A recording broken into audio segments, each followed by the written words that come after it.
Madami akong nakikita na gumagawa at nagtatry ng YouTube automation. Lalong-lalo na sa TikTok, laganap ang tutorial especially kung paano nga ba makaalis sa zero view jail. Pero they are just spreading fake tips para bentahan kayo ng membership nila. Kaya nandito ako para matigil na yan. So paano nga ba talaga makakaalis sa zero view jail? Or paano ba gagawin ko if masyado ban yung YouTube ko? Blah blah blah blah. Let's get straight to the point. Nawala talagang sagot kung paano ka makakaalis sa zero view. Even me na I'm doing this for how many years, I still struggle and get zero view.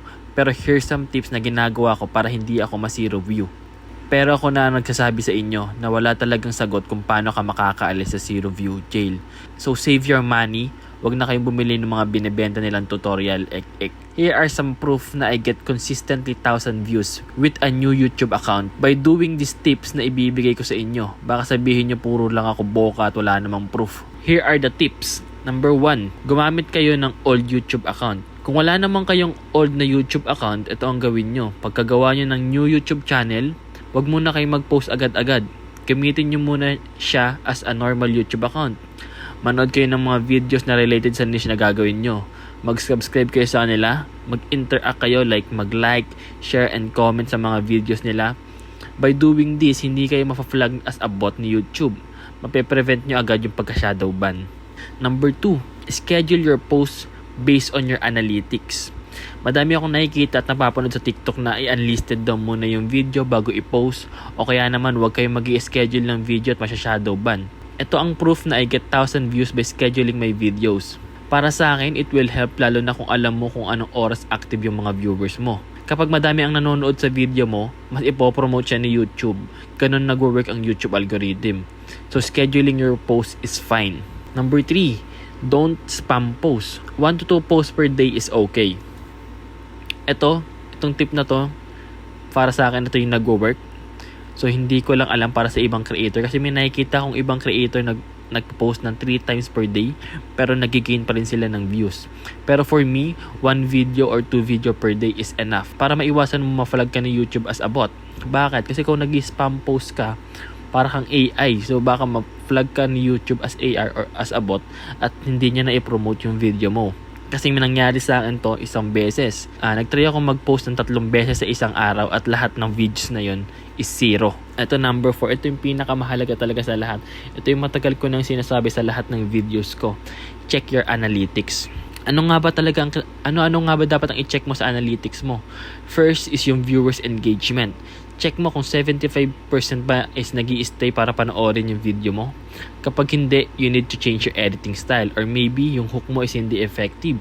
Lagi nyo i-make sure na dapat 75% up yung stayed to watch the video. Number 5, ito yung lagi kong ginagawa. Make a lot of YouTube account and stick with the account that works. Common sense na lang talaga. Ito yung lagi kong ginagawa. Gumagawa ako ng maraming YouTube account and then sabay-sabay ako mag-upload. Titinan ko kung alin sa kanila yung magiging ng views at doon ako magpo-focus. Minsan kasi medyo baggy si YouTube Out of nowhere biglang ipopromote yung video mo. Ito, dagdag ko lang din guys. Here are some other misconception about YouTube Shorts. Sabi nila, wag daw i-repost yung video na nag-zero view na. Wag daw i-repost with the same YouTube title o YouTube description, etc. etc. Hindi yun totoo. Pwede mong ulit i-post yan kahit same lahat, walang problema. Same YouTube title, same thumbnail, same description, walang problema. Here are some proof. Ang gagawin nyo lang is, bago nyo siya i-repost, maghintay lang kayo ng mga 2 days to 3 days bago nyo i-repost yung video na yun. Ito yung proof na gumagana yun sa akin. Nung una ko tong pinost, 0 view talaga. Wala talagang views kahit almost 24 hours na siyang naka-up sa YouTube account ko. Wala pa rin siyang views. So, ang ginawa ko, pinarivate ko yung video and then nag-wait ako ng 2 days, ni-repost ko ulit. And ayun, 27k views na agad. Huwag kayo masyado magpapaniwala sa mga fake guru dyan. Tapos at the end of the video, bigla lang kayong bibentahan ng kung ano-ano. O kaya naman need mo pa mag-join kung saan-saan para lang turuan nila. Again, wala talagang best approach kung paano ka makakaalis sa zero view jail. Pero ito yung mga nag-work sa akin and then maybe you can try this and sana makatulong siya sa pag-grow ng YouTube channel nyo. I always open to learn new things from you guys. So kung meron kayong bagong tips, let me know sa comment section. Medyo busy talaga ako sa pag-manage ng mga YouTube automation channel ko. At ang main purpose lang netong channel na to is baguhin yung pananaw nyo sa YouTube automation by not gatekeeping anything. Na wala tayong gine-gatekeep dito sa channel na to. Ang gusto ko lang is tulungan kayo maging successful din sa pag-YouTube automation nang hindi nyo na kailangan bumili ng kung ano-ano. So, kung sinusuportahan nyo yung mission ko na yun, you can subscribe on my channel and I will upload more tips on YouTube automation for free. Lahat to guys free. Wala kayong need bayaran. Panoorin nyo lang tong video na to and then you will learn kung paano nga ba yung ginagawa ko sa pag-YouTube automation. Kung meron pa kayong ibang katanungan, lagay nyo lang sa comment section and I will try to make videos para mas malinawan kayo. Yun lang guys. See you on the next video. Peace.